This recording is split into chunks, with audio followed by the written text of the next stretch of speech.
Genèse 25. Abraham prit encore une femme du nom de Ketura. Elle lui donna Zimran, Jokshan, Médan, Madian, Jibak et Shuar.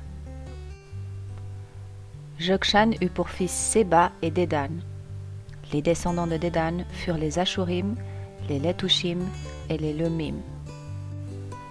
Les fils de Madian furent Épha, Épher, Enoch, Abida et Eldar. Tous ceux-là sont encore les descendants de Ketura. Abraham donna tout ce qu'il possédait à Isaac. Quant aux fils de ses concubines, il leur fit des cadeaux, et il les envoya de son vivant loin de son fils Isaac, vers l'est, dans un pays d'Orient. La durée de la vie d'Abraham fut de 175 ans, puis il expira. Abraham mourut après une heureuse vieillesse, âgé et rassasié de jours, et il alla rejoindre les siens. Ses fils, Isaac et Ismaël, l'enterrèrent dans la grotte de Macpéla, dans le champ du Hittite Éphron, fils de Tsochar, vis-à-vis de Mamré. C'était le champ qu'Abraham avait acheté aux Hittites, et c'est là que furent enterrés Abraham et sa femme Sarah. Après la mort d'Abraham, Dieu bénit son fils Isaac. Celui-ci s'installa près du puits de Lachaïroï.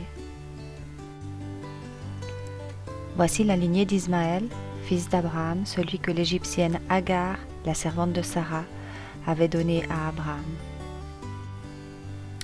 Voici les noms des fils d'Ismaël, leurs noms en fonction de leur lignée.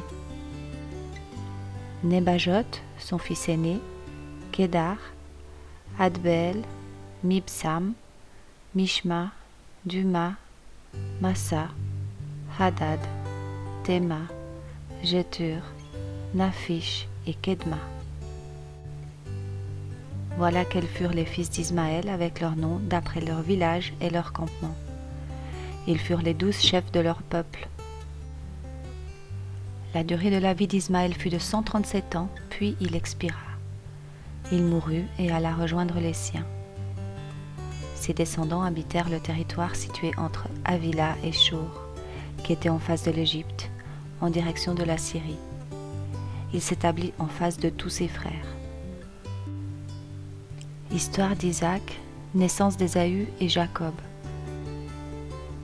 Voici la lignée d'Isaac, fils d'Abraham. Abraham eut pour fils Isaac. Isaac était âgé de 40 ans quand il prit pour femme Rebecca, qui était la fille de Bethuel, l'araméen de Padan Aram, et la sœur de Laban, l'araméen. Isaac supplia l'Éternel pour sa femme, car elle était stérile. Et l'Éternel l'exauça. Sa femme Rebecca tomba enceinte. Les enfants se heurtèrent à l'intérieur d'elle et elle dit : « Si telle est la situation, pourquoi suis-je enceinte ?» Elle alla consulter l'Éternel et l'Éternel lui dit : « Il y a 2 nations dans ton ventre, et 2 peuples issus de toi se sépareront. Un de ces peuples sera plus fort que l'autre, et le plus grand sera asservi au plus petit. » Le moment où elle devait accoucher arriva, et voici il y avait des jumeaux dans son ventre.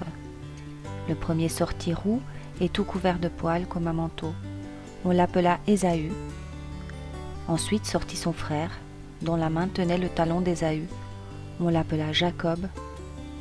Isaac était âgé de 60 ans, à leur naissance. Ses enfants grandirent.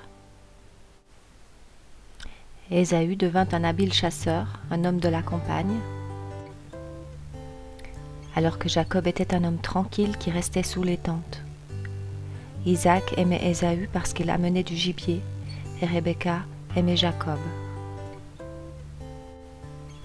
Tandis que Jacob faisait cuire un potage, Ésaü revint des champs accablé de fatigue.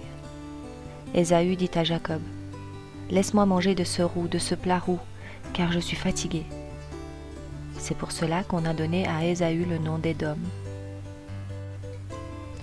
Jacob répondit : « Vends-moi aujourd'hui ton droit d'aînesse. » Ésaü répondit : « Je vais mourir. À quoi me sert ce droit d'aînesse ?» Jacob dit : Jure-le-moi d'abord. » Il le lui jura. Il vendit son droit d'aînesse à Jacob. Alors Jacob donna du pain et du potage de lentilles à Ésaü. Il mangea et but, puis se leva et s'en alla. C'est ainsi qu'Ésaü méprisa le droit d'aînesse.